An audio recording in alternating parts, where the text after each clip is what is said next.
পশ্চিমবঙ্গটাকে ধ্বংস করছে চারটে পাঁটা। এটা হচ্ছে আমার ফার্স্ট, সেকেন্ড, থার্ড এবং ফোর্থ, এবং যতদিন বাঁচবো ততদিন একই কথা বলবো। আজকে চারটে পাঁটা, ওই যে গদ্দার, ওই বিনাশ, ওই ড্যাঙ্গুলি, আর যেটাকে আমি হাতি বলতাম সেটা একটা পিওর পাঁটা। এরা তো সবসময় মিথ্যা অপপ্রচার করে গেছে।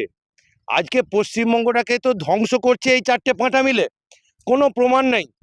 একটা পাঁটা তো হাইকোর্টটাকে পুরো ছেড়িয়ে রেখেছিল, পুরো চরিত্রহীন একটা মাল।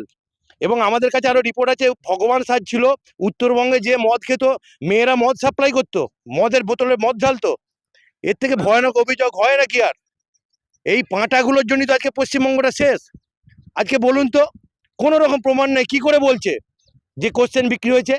তার যে পাঁটাগুলো বলছে সেইগুলোকে তো আগে ইমিডিয়েটলি ধরা উচিত, কোনো রকম প্রমাণ ছাড়া কেন বলে? আজকে পশ্চিমবঙ্গের এই ছেলেগুলোকে যারা টেন্টেড করে দিচ্ছে, আজকে তো এসএসসি দপ্তরটা বামময়, আজকে তো বামেদের জন্যই এই গোটা পশ্চিমবঙ্গের বুকে এরকম ধ্বংসের ব্যাপার। আজকে এই বামেদের মালগুলোকে যদি না এই দপ্তর থেকে হটাতে না পারে মুখ্যমন্ত্রী, ততদিন এই পশ্চিমবঙ্গে শান্তি ফিরে আসবে না। আজকে হিন্দু মুসলিম আমরা একসঙ্গে বাস করি, সেখানে আজকে এই পশ্চিমবঙ্গের বুকে আজকে মানে দ্বিধা বিভক্ত করতে চেয়েছে। আজকে পশ্চিমবঙ্গটাকে কি না করতে চেয়েছে আপনি বলুন তো?